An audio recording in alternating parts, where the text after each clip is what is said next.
Welcome back to Behind the Play. My name is Alex Adams, and I'm joined by someone who, second time on the show, the one and only Arpon Basu of The Athletic. Or do we call you New York Times? Which do you prefer now with I the still work for the Athletic officially. The New York Times is our overlord. But I guess I don't have a New York Times email yet, so I still have the Athletic email. So we like to think that we're separate, but yeah, I guess you could choose either one, whichever one you prefer. I'm sure you've had some bylines in the New York Times by now. Just No, not no, yet. I not have yet. not. No, no, I have to work on that. So that's but I don't. our buddy Julian McKenzie has had a couple, so he's beating me in that regard. I have to catch up to him, but yeah, the hockey stories obviously are not the prime candidates to be put in the sports section of the New York Times. So you really have to come up with a story that resonates beyond hockey fans. So yeah, so I gotta come up with something good to get my name in the hat there. I will say that the Canadians being so putrid for the past couple of years doesn't necessarily help, get a good. Yeah, I mean yeah, but you got to find something that resonates beyond Canadians fans, and so that's my task. That's my goal for this next season is to get one story in the New York Times print edition and frame that sucker. I'm sure you will, Arpin. Yeah. And I know you were you were just at the draft combine, and I feel like every year it's with the Habs the past couple of years, it's what will they do? At one a couple of years ago where they picked Slafkovský. Obviously, last year the Reinbacher pick was a big decision. Does it feel like going to the scouting combine and seeing all these top prospects is now an annual tradition for you, just because it's always Yeah. the past couple of years? Yeah, like I don't even need the Canadians to make the playoffs. I just need them to get out of the top 10. And if they're out of the top 10, I probably won't go to the combine every year. But and definitely if they make the playoffs, I'd much prefer to cover the playoffs. So that would be more fun. But yeah, for now, it's been an annual tradition. It's an excellent event. All the GMs are there, assistant general managers, scouts, all sorts of just a lot of people to talk to besides the prospects. So, there is kind of information floating around that you can grab. So yeah, it's a good event, and it's a good event for reporters in particular to sort of try and pick up some little tidbits, talk to these kids one on one before the actual official event starts.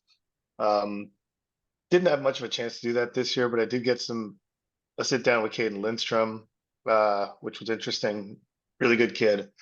And watching some video on him, a really enticing prospect. But yeah, it's it's What it's a lot of sitting around and waiting, but then when you get the nuggets, it's worthwhile. what do you make of the combine itself? I'm just curious. Like, do you find it does have like a some pretty, some value out there to scouts, like, or is it just like measurements? Like, where do you see it as like an indicator for draft success or Well, how? I think having the official nature of the measurements is important. The rest of the physical testing depends on who you talk to. It's not really all that important. Maybe deeper in the draft, like someone you were looking at in like the third round or something, maybe they can move up a bit on your list or whatever. But generally, the top guys don't change their evaluation all that much. The interviews are what teams value the most, Mm, but even there, they get 20 minutes a pop with these kids, and so different teams have different strategies. The Canadians are notoriously weird with the way they approach these kids, and every year they're among the tougher interviews at this event. This year it didn't seem to be the case, but I did hear stories of like a staring contest with like their sports psych and some sort of outside the box, let's Is call it is is this stuff. a Kent Hughes, Jeff Gordon thing where that's kind of changed, or what has that been the case even in the Bergevin era where they've had weird It interviews? was they have a their sports psychologist who kind of runs their interviews. He's been there longer than Jeff Gordon and Ken Hughes have been there, and Martin Lapointe, who is their director of amateur scouting, also predates Gordon and Hughes, and they kept him aboard. They added Nick Bobrov, but so yeah, so Dr. Scott has portions of the interview that belong to him that he's trying to do psych evals on the kids. They've already given questionnaires or like surveys to all the top prospects at the beginning of the season or at some point in the season. So he gets those, goes through them, kind of identifies what he wants to see or what he wants to learn about this player or that player, and does some sort of psychological exercise where he can form an opinion of some sort. So it usually catches the kids off guard. This year was no different. But then, the animal question is them, but everyone has kind of their strange little quirky thing that they ask the kids, and to try and just kind of get them out of their comfort zone and see how they react to certain situations. If you were, a GM, would you take any, like, do you think it's all silly at the end of the day, or do you think there's something to it? I mean, I don't think it's silly, but it's, there's definitely you have to gather information on these kids, right? And so you have to do whatever you can in those 20 minutes allotted. Like, you don't have unlimited time with all of them. Mhm. Obviously, teams take some kids out to dinner. The Canadiens did that. Several teams do that. Um, so it's not silly. It can be, but there's a method to the madness in a way, and so it's really um, each team has their own way of seeing it. Who am I to say if it's silly? I think there's value Yeah. to be gained. There's information to be gained, and especially if you have two guys who are really tight together, um, that could make a difference. Mhm. So, I think, and this year especially, there's so many guys that are tight, that are really tight, and that depending on your preference as a team, and depending on how you view things and view your needs, it can be a difficult decision that could be swayed by if someone gave a particularly good answer to a question that you weren't expecting. Um, one funny kind of story that came out of last year was so the Canadiens, I forget how many teams, but the Canadiens were one of like maybe three teams to ask Connor Bedard for an interview. Obviously, Chicago was one. I don't know who the other one was, but Montreal was one of them. And so, you know, as they were going through their interviews that day, they were like, why are we wasting his time? Like, we're not going to get him. Like, there's no point in really doing this. And so they tried to cancel it, but that word didn't get to Bedard, I guess. So he showed up for his interview, and the Canadiens were kind of like cleaning up and getting ready to end their day. And so he's like, okay, well, he's here, so let's talk. And they did something really quick. They didn't spend the whole 20 minutes with him. It was like 5 or 10 minutes. But they did ask him. There was one question last year that they were asking all the prospects Mhm. that was particularly difficult. I think it was the one Reinbacher talked about it, the one where there's someone's in the water and you're at war, and anyhow, it was complicated. Yeah. Anyhow, they decided to ask that to Bedard, and it turns out that he was the one who gave the best answer to that question in the whole like 80 people that they interviewed. Obviously, they didn't get a Interesting. chance to draft him, but they were impressed with what he came up with, kind of on the spot. Mhm. To what was an admittedly strange question, according to many of the prospects that got it. With that, they had the fifth pick last year, went with Reinbacher. This year, it's obviously they addressed that defender need to some extent. What do you think happens there? You mentioned and alluded to it that there is so many different options, different players that they can go to. There's no real clear tier at five that maybe differentiates 4 or 5 prospects. Where do you think the Habs are leaning at five right now? Well, I mean, the interesting thing is that the Canadians have a definite need for offensive talent up front. They have made no effort to hide that they would prefer to draft a forward at number five. But whether they do that or not is highly dependent on what happens in front of them. It's hard to get a real read, but I think that Caden Lindstrom, and Ivan Demidov are two players of interest to the Canadians. Now, if both of them go in the top four, which is more or less likely, but is possible, then they're going to have a decision to make, and whether they go to the next forward on their list, and is that forward, whoever that may be, Teach Ginla, Beckett Seneca, there's possibilities there, maybe even a Berkeley Catton, who knows? If that forward is below the top defenseman on your list, and that or the top two defensemen, or maybe even the top three defensemen on your list, and those guys are in a different tier altogether, then if you can't trade down, or if you don't want to trade down, then you have to be inclined to take one of those defensemen. And I feel like Zeev Boyum and Zane Parekh represent a player profile the Canadiens lack in their system.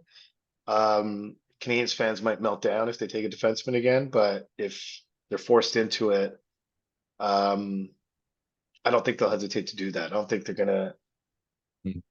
they're not gonna go completely off the board to draft a position of need when you have a potential game-changing talent available to you at number 5. So it's a tricky spot for them. You look at a team like Columbus just ahead of them, like they kind of have their bases covered. They have high-end forwards in their system. They have high-end defensemen in their system. They can really comfortably just take the best player available and not worry about need at all. Canadiens aren't quite in that situation. They did take Slafkovský, as you mentioned, and he's a big piece. Kirby Dach's still a young guy. We haven't really seen what he can become, but it looks promising. Newhook's still pretty young. Caulfield's still pretty young, but they could use that high-end offensive piece up front to play ideally with Dach, or in that top 6 somewhere, or on that top line in an ideal world. So, but you can only take drafting for need so far. Like there's more than one box that this team needs to check before they're a good team. And so that forward piece is just one of them. But I would argue, barring Lane Hudson becoming a superstar, which is possible, he might, but having a good puck moving defenseman would kind of round out the group a little bit that they've already gathered on defense. Do you like, you kind of alluded to it, that the positionality does come into effect for that decision, but it's also not the only this part of the decision, right? And if you look at last year, they went with Reinbacher, which felt very positional. We talked about it a bit off Yeah. about Michkov obviously probably being the highest talent. Do you think, where do you think maybe the Habs have learned in the past from maybe need, or do you feel like it's just a different draft, different scenarios, or where do you see that for them? I think they view, and I would agree with them, that they view the draft as a team building exercise. And this notion of best player available, while it has merit, it can't exist in a vacuum. You can't just say, I'm going to take the best player available. And then, well, for instance, take a defenseman every year. Like a lot of the people who say just take the best player available are the same people who are going to lose their minds if the Canadiens draft a defenseman. But if that player is the best player available, should you not take him? I'm not saying they will, because they don't view the best player available in a vacuum. They do see the draft as a team building exercise, and they do look at their own team and say, we need a piece like this, we need a piece like this, we need a piece like this at various positions. Last year they viewed goaltending as a need. They drafted 3 goalies. They drafted right. They considered right shot defense to be a need, and they drafted what they felt, and I think the majority of the league felt, was the best defenseman in the draft. The Canadiens got a lot of trade interest for that pick, and those teams were not calling to draft Michkov. They were calling to draft Reinbacher, because the whole league knew that Arizona, who again was at number 6, just like this year, or Utah now, was going to take Reinbacher at that position. So, yeah, it's a team building exercise, and so best player available is one of numerous factors that are taken into consideration. But it's for sure team need is one of them, and it's just the reality of the draft today. Like I think if you're in a position like Chicago, where you've completely stripped it totally bare down to the studs, or even San Jose, then yeah, maybe best player available makes more sense to them. And even them, I think, are going to make a positional decision at number 2 when they have a chance to add a stud top pairing right shot D, the best in the draft on most lists, in Artem Levshunov. They probably, well, I shouldn't say probably, but it looks like they might be in a position to make that pick and add that piece. And Mm-hmm. so yeah, it's best player available is a bit of a misnomer, in the sense, like, yes, you want to take the best player available, but you can't keep drafting left wingers with your first round pick Yeah. every year, Yeah. for example, you know? Yeah, no, for sure. And with that, maybe you look at the prospect pool of this team, and they've been drafting fifth overall back-to-back years, first overall. Where do you see this team right now in that maybe rebuild? Do you feel like they're in a good spot right now? And how close are they to maybe trying to take that next step this offseason and try to really add for the now more than just accumulating assets?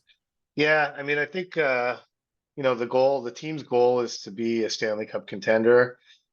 Their path to that seems kind of muddy, and I think there's going to be some other things that are going to need to happen that maybe we can't predict, but their path to being a playoff team seems to be on the right track.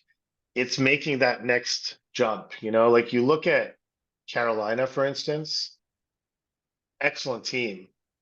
They make the playoffs every year. They're one of the best teams in the NHL by regular season record over the last whatever it is, 5 years or something. They are in many ways an example to follow of how to build a good hockey team. But come playoff time, they can't get it done, and it's, yes, I think the commonality there is that the goaltending fails them, but there are certain aspects of what makes them successful in the regular season that don't translate to playoff hockey. And the Canadians are really cognizant of that. And so they take the playoffs as being their standard of how to build their team. And they look at the playoffs every year and say, we need to get players like that or this or that to help. Um, in an ideal world, I don't think the Canadians are necessarily looking at the current playing setting and say, okay, we're going to do exactly that. Like we're going to copy that. Yeah. They have their own vision on how to do it, but it's hard to see, there's a couple of, and this year's an opportunity to add one of those pieces, but they need some really transcendent talent, like that, like one or two players that are really a cut above being very good or even excellent players. Like, you need kind of a superstar or two to emerge. And whether they have that in their system, listen, I think Yuri Slafkovský could be a hell of a hockey player. He's only 20 years old, just turned 20 in March. Um, I've said this on my podcast, I've said this elsewhere, but I look at Matthew Tkachuk and I don't see why Slafkovský couldn't be a player like that. Big, Mhm. physical, a bit of a mean streak in him, super talented around the net, and a hell of a playmaker like Tkachuk is as well. So they might have a piece there. We'll see what happens with Reinbacher. Not a lot of people are all that convinced about him. I think he's a hell of a player personally. What he did in the AHL this year, coming over after a month off in Switzerland, waiting for the second division sort of season to end to see if they'd have to play again, and then coming over and stepping right into a playoff race, small ice, long travel on bus rides, staying in hotels, none of all things that they don't do in Switzerland. I mean, he went to Cleveland by bus. You don't have a trip like that in Switzerland. I mean, the longest trip I think is from Lugano to I want to say Lausanne, which is like, Yeah. I What? don't know, you can traverse the country in 4 or 5 hours. Yeah. It's not a big country. So he wasn't used to any of that, and he played excellent. He was really good. So they might have a piece there. Lane Hudson might be a piece. There's a lot of question marks, but they don't have a lot of surefire kids that they can say, okay, he's going to be our leader 2 to 3 years from now. Um, aside from Nick Suzuki and being the captain and what have you, but our offensive kind of alpha male, they don't really have that yet. Is that maybe with a team rebuilding where, you feel like that impetus to take that next step because you've been, a bad team for 3 years now, but at the same time, just the way the lottery ball, if they get number one and it's Connor Bedard in 2023 and not 2022, as good as Slafkovsky is, he's not Connor Bedard. Sure. How much of that is almost maybe they should keep, take a step back and still not maybe put all their chips in to try to get more of that trend, you know, um, generational or that talent that's just a cut above, and how much of it is to try to keep pushing and maybe trying to acquire it via trade, maybe even free agency? Like, what's that dynamic you think for the Habs right now? Well, you look at 2026, Gavin McKenna's gonna come out, right? That's his draft year. Yeah. So that would be committing to 2 years of failure. Um, there's a lot of, and some fans might be like, yeah, do it. Let's do it. And let's get that kid. And it's easy for those fans to say, it's not as easy for the players who are there now. If take Nick Suzuki, for example, like he would be 27 or 28. He'd probably be 29 or 30 by the time McKenna is ready to contribute in a significant way. They would also have to divest themselves of a lot of players. Like they're going to be too good just organically without adding anyone. With their young players maturing, they'll be too good. They won't be too good to be like, they won't be a Stanley Cup contender organically, but just with the players they have now, they're not going to finish at the bottom of the league. Just those players will improve and they'll probably be a middle of the pack team if they don't do anything. So you never want to end up there. But the reality is, like, you look at Buffalo right now, and I was just in Buffalo. Mm-hmm. And I was talking to our Buffalo Sabres writer, Matt Fairburn, and he's got it nailed. Like that market has prospect fatigue. Like they don't care about prospects. Yeah. They've been out of it for so long. I think it's 12 years since they made the playoffs, if I'm not mistaken. And I think it's the 13. longest 13. Yeah, it's the longest current 11. Yeah. playoff list streak in North American professional sports. There's a real danger to get sucked into that. Even the Oilers. I mean, honestly, like it took them a long time. Like Connor McDavid was their 4th number 1 overall pick, if I'm not mistaken. Yep. Nuge, 4 and Hall, 5. Yakupov. 4 and 5 Yeah. years. Yep. So it took them 4 kicks at the can to get their guy. And Nuge is a great player. Like, don't get me wrong. I don't want to Yeah. discount him, but it took them that long. And then it took them that long after picking him. And they had to hit on Draisaitl, which was good on them. They nailed it, but that's a good bounce for them, And so it's like, it's not that easy, And I hear a lot of fans say, just tank, tank, tank. And there's so many, and then you can't discount the fact that there's an owner who is committed to being patient to a certain extent. This is the first time this franchise has ever willingly missed the playoffs, like where it was part of their plan. They've never done this before in over 100 years of existence.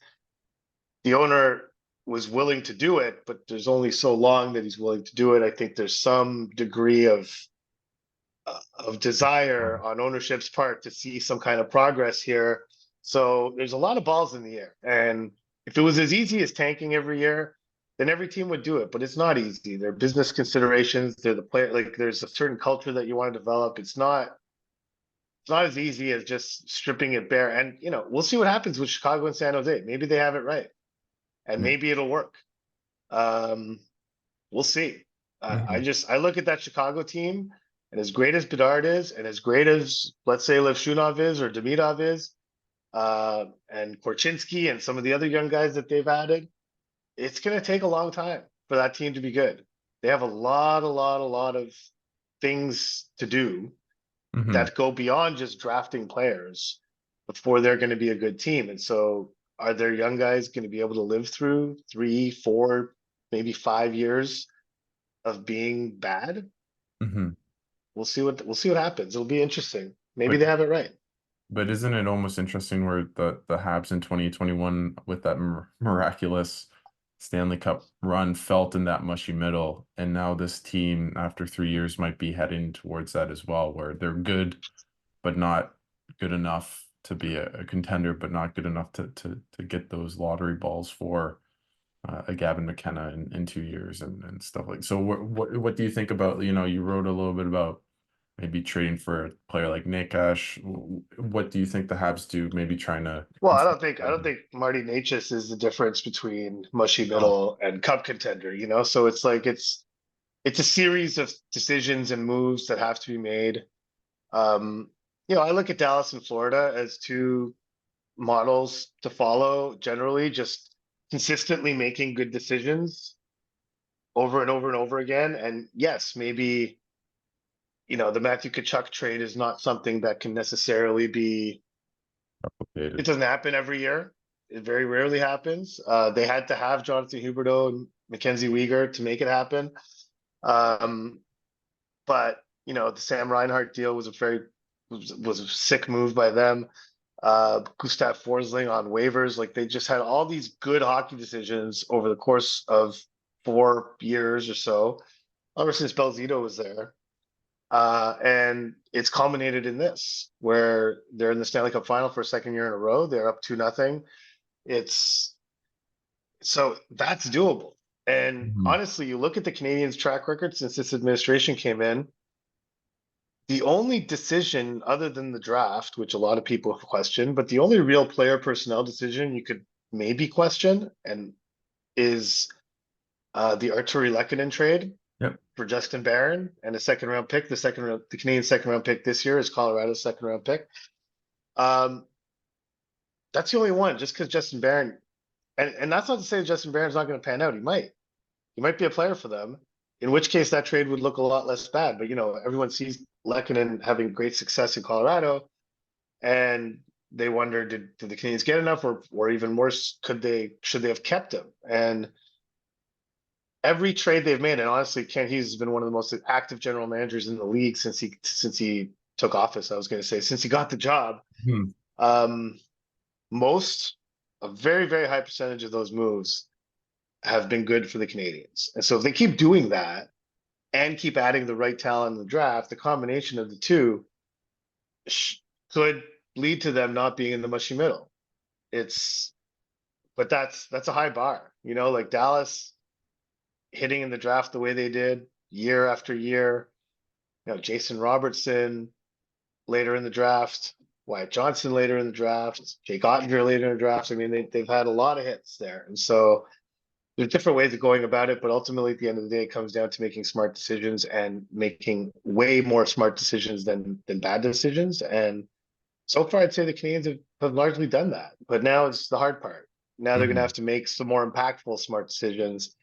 And I think this summer, but more particularly next summer, we'll see their ability to do that or not. What will those tough decisions be heading into, this season and even maybe next season?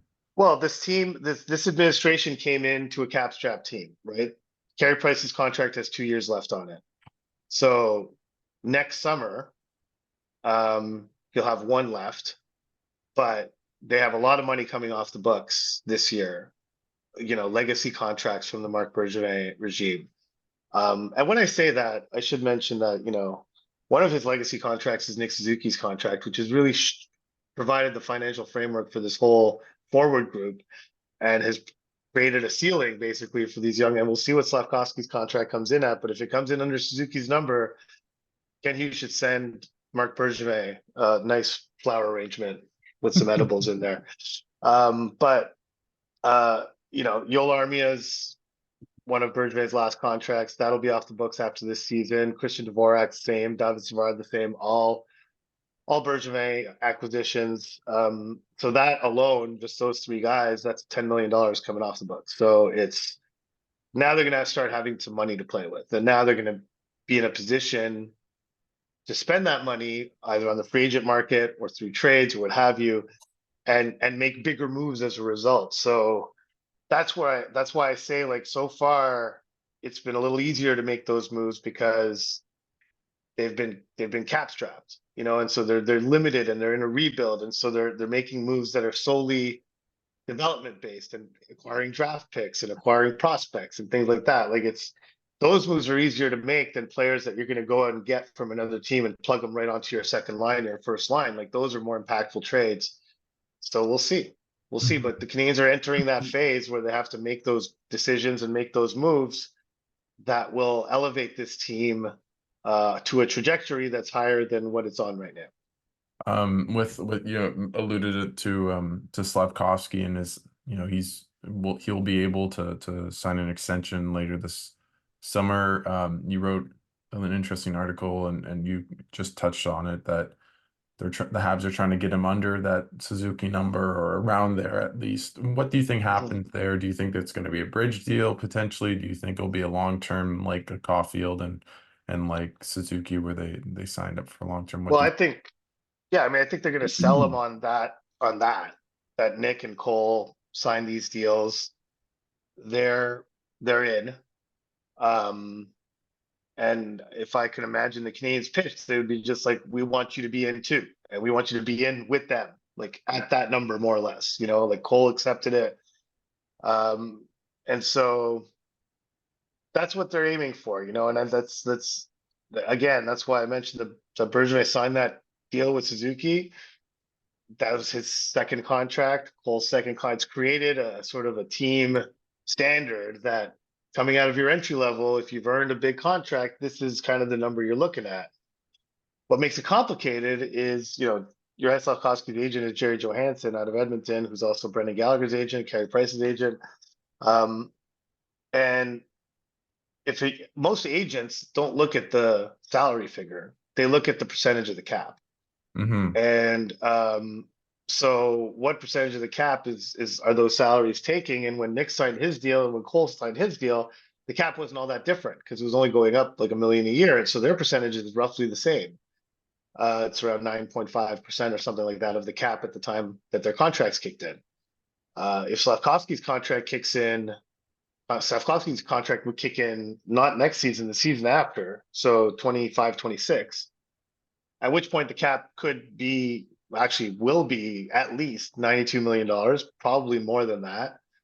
And a 9.5% cap hit would be in the mid eights, something like that. So it would be higher than theirs. So asking Slafkovsky to come in at that same number would be asking him probably to take somewhat less than the market value that they themselves have established with Suzuki and Caulfield's contract. So that's where I could see some disagreement.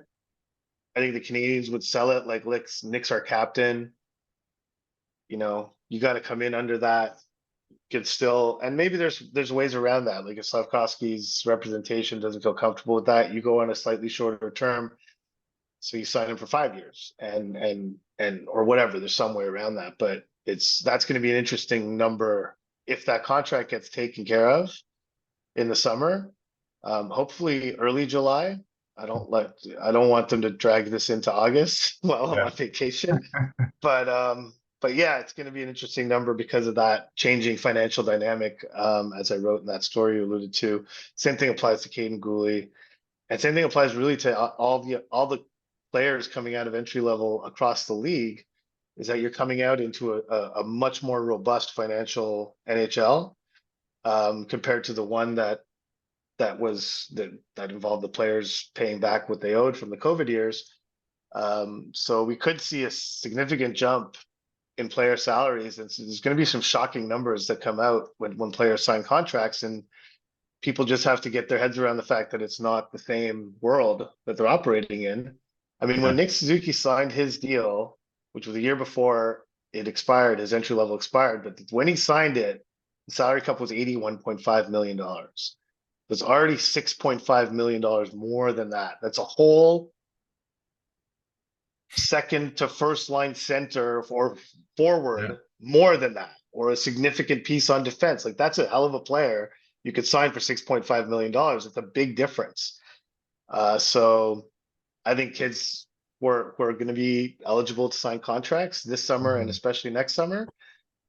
Some of those numbers on those deals are gonna create some serious sticker shock for a lot of fans, but you should just be prepared that those numbers are gonna make sense based on what the cap is right now. Do you feel pretty confident that Slafkovsky does deserve that type of contract? Because he did play so well down the stretch, especially with, as you mentioned, Suzuki and Caulfield. Does it feel like it makes sense to lock him up as long as you can and on the or do you Yeah, it's maybe yeah, I think so. it's not enough? Yeah. No, I think it's good. It's not only that he finished well. I mean, he played over his last 50 games. He scored at the same rate as Anze Kopitar, Brad Marchand, Evgeny Malkin, who's, I guess that's not as impressive anymore, but still Evgeny Malkin, Joel Eriksson Ek, who I think is a Selke candidate every year. Like he had a very impressive Johnny Gaudreau, if I remember correctly. But anyhow, he had a very impressive list of players. If you started his season on December 15th till the end, which is a significant sample, it's it's 4 months almost, Hmm. or actually exactly, that's four Yeah. months of the season. There's some really, really well-paid veteran star players in the NHL who scored at the same rate as he did as a 20-year-old. So I would feel pretty confident, and I think the Canadians feel very confident that they should lock him up long term at a number that makes sense for everyone involved. And we'll see what Slav representation goes for, if they're willing to slide into that envelope or not. But the term, I don't think it's going to be much of an issue. I think the Canadians are more than happy to go 7 or 8 years with Slav. Okay. And with that, you mentioned Goalie. Like, what do you think the Habs will do to their blue line? Do you think they'll try to bring in anyone, substantial into that core? Do you think they're trying to build around Lane Hudson and Goalie and even Xhekaj to a lesser extent? What do you think happens there this Well, off? they have, I mean, they have a lot of young guys on defense, like to the extent where they're gonna trade some of their defensemen. That's sure. The the category of defenseman is the question. As you know, as mentioned, Goulie's up for a contract extension. I think the Canadians are interested in signing him to one, if the money works out. Um, I think on Goulie's side, he's pretty much open to any possibility. They could do a bridge, they could do sort of a mid-range, or they could do a long-term extension, but that's going to cost, and that might be a case where that sticker shock comes in. But what's interesting about the draft is, and what's interesting about Goulet in particular is, you know, the Canadians inherited Goulet, or this administration inherited Goulet. This was a Yeah. Mark Bergevin, Trevor Timmons pick. But as soon as they saw what they had in Goulet, that's when they realized that Alexander Romanov was expendable, and so they Mhm. traded him. So the same thing might happen here. Like if the Canadians wind up, you know, because of circumstances, taking a defenseman at number 5. I mentioned the two puck movers as being sort of an area of need, but maybe they view, I don't know, Sam Dickinson as being like a future upgrade on Caden Gooley, and then that makes Caden Gooley expendable, and you could use him to go get a top 6 forward. Like, anything's possible. Like this, I think this group has shown an ability to think outside the box and come up with creative trades to make the team better. That's why Kirby Doc's on the team right now. So, if they find themselves in a situation where they are taking a defenseman at number 5, maybe that makes it more likely that they trade one of the more promising defensemen in their pipeline. But I think the Canadians they're not quite sure what they have in Lane Hudson yet. They have to see it over a longer sample before they can make any real judgments on him, but he's definitely a part of the picture. You have Hudson, Gooley on the left side. You have Reinbacher, Mayu on the right side. You have Xhekaj on the left. Matheson's still there for a few years unless he gets traded by then. Savard's there for now, but this is probably his last year in Montreal. So just with those 5 guys I mentioned, and there's Adam Engstrom, who is just coming over from Sweden, had an excellent season in the SHL, will probably play in Laval next year. Then obviously Jordan Harris, Jaden Struble, like Justin Barron, as mentioned earlier, who's another right shot guy. Like you're Oh talking my about there's 9 or 10 defensemen God. that have legitimate aspirations of playing in the NHL this year. And so they need to do something to alleviate that. I have no doubt they will. Mm. It's just really curious. I'm really curious to see what that might be. What do you think next season looks like for Reinbacher? Like, where is he like, is Yeah, it Laval? Is it Montreal? What do you think happens there? I don't know. I mean, it depends on training camp. I don't think they have any preconceived notions of where he'll play. I personally think he'll play in Montreal, and even if he starts in Laval, I think he'll play the bulk of the season in Montreal. Personally, that's my opinion, Mhm. just uh, based on some of the things they've done. Caden Gooley didn't spend a minute in the AHL. Arbor Xhekaj didn't in his rookie year. He eventually did last year, which is a possibility with Reinbacher too, or Hudson, or whoever. Is that Uri Slafkovský hasn't spent a minute in the AHL. So Jean-Francois Huot, the coach of the Laval Rocket, made an interesting point. He said, look at what happened with Jaden Struble last year he came in at the end of the year after his college season was finished and played a handful of games with the Rocket. Started the year, played some games there, and spent the bulk of the season in Montreal. And who thought those games last season were a big reason why Struble was able to make the jump this season. And he sort of equated the 11 games that Reinbacher played to that. So yeah, I think I'd be pretty surprised if he spent any significant amount of time in Laval. Like that's just my own. I've talked to a few pro scouts about it. I had one who was adamant he should spend the whole year in Laval. I had one who was adamant he shouldn't spend another minute in Laval. So there's a wide range of opinions. Obviously, I personally think his style of play and his vision of the game, and there's a lot of things that he would benefit from playing with in an NHL structure more than an AHL structure, and I think that would bring the best out of him. So I think he should play in Montreal. Onto the goaltending bit, obviously Montembeault's locked up a little bit for a little while. Like, do you think they'll try to add another goaltender?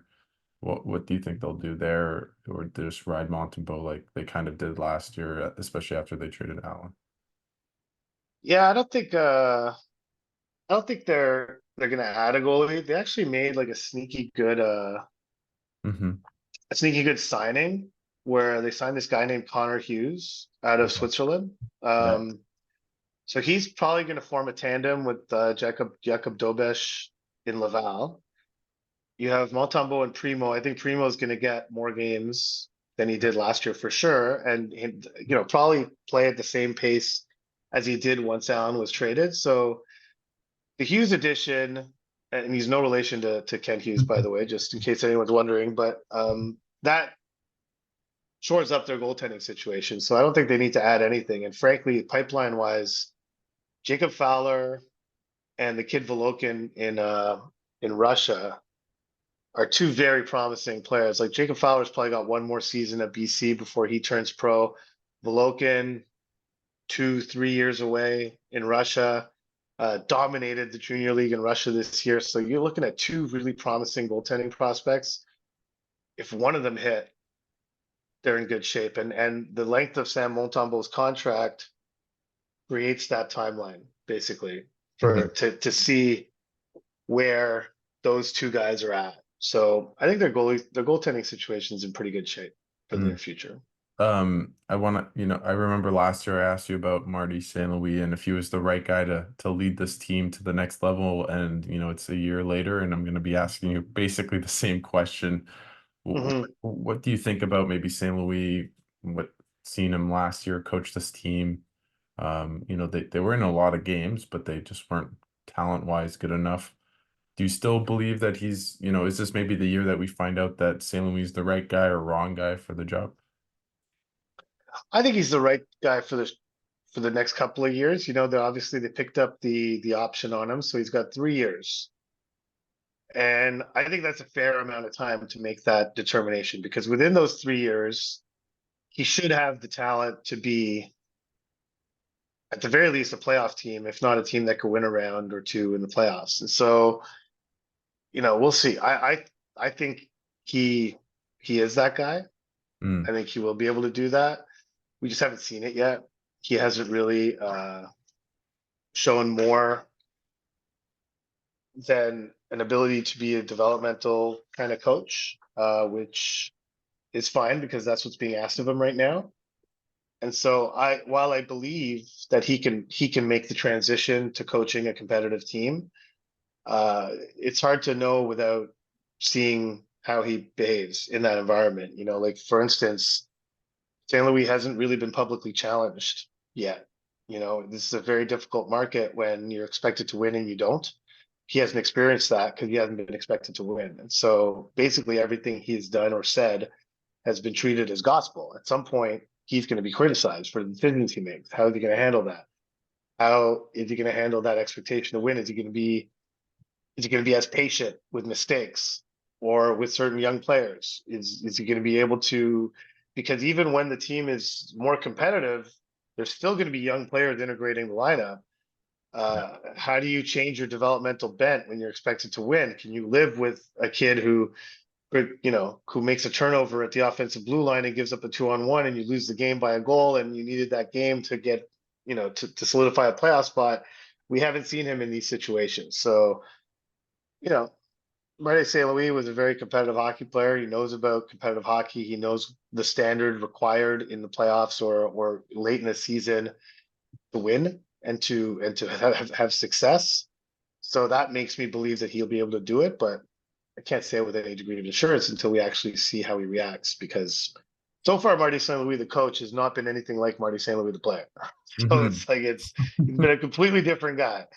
So we'll see how, when the coaching gets a little bit more demanding, let's say, we'll see how he reacts to that. And maybe to segue on that, do you think this year, and before I let you go, like just what are the realistic expectations for this team this year? Obviously, I don't think it's to be drafting five unless they win the lottery from like a higher position. What are those expectations for this team this season? I think they would like to be in the position that Philly and Detroit were in this year. Like somewhat unexpected. Well, in Philly's case, completely unexpectedly, but you know, just exceeding expectations a little bit, being on the margins of the playoffs. If they get in, great. If not, then playing those meaningful games. Detroit's last two games this season were against Montreal. So those young guys got to see how meaningful it was to them and how hard they were working. And they worked hard in turn, and so like that last game in Montreal, Detroit winning in overtime, not realizing that they'd already been eliminated. Um, it's being in those scenarios, playing in those situations, I think would be an ideal situation for Montreal. And I think that's their goal. Hmm. They're going to say the playoffs are the goal. I think that's the goal. The goal is to arrive like at the trade deadline and not trade guys away, or if you do it in a more thoughtful way, I guess, to the reality of the current team, um, and play the rest of play out the season and try and get in and have every game mean something would be a really good scenario for this Hmm. team. And that if that means drafting 15th like Detroit is this year or 12th like Philly is this year, so be it. Like those teams have benefited from that. And I think the Canadiens would like to be in that position next year. So I think that's a reasonable target for them. Well, I hope just for your sake that you have some more meaningful hockey games to cover after the doldrums of a rebuild. Yeah. Before I let you go, Arpin, is there anything you want to plug from The Athletic, your podcast, anything at all that people should keep their eyes and ears open to? Yeah, well, we do a podcast every Monday with Marc-Antoine Godin of Radio Canada. It's called the Basu Godin Notebook. You can get that wherever you got this podcast, probably. Um, and yeah, at the Athletic, I'll be pumping out draft material between now and the draft. Really digging in now as we enter the home stretch. And I'll be at the draft in Vegas and then free agency, and then you're not going to hear from me for a while. So there'll be uh, there'll be lots to chew on between now and then. But yeah, I'm looking forward to the draft. It's going to be one of the more exciting ones of the last few years. A lot of unknowns heading into the draft this year. Awesome.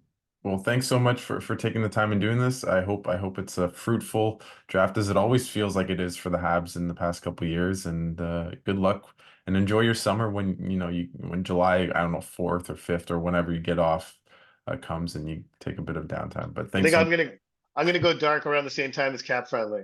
much. I'm hoping. We'll see. Are you going to be acquired by the Habs too? Is that No, no, I no. well, I don't think I would. I don't think I would accept that offer. But in any case, I don't think the Canadians. I don't think the Canadians will be coming after me anytime soon. So, Awesome. Thanks so much, Arpin. all right.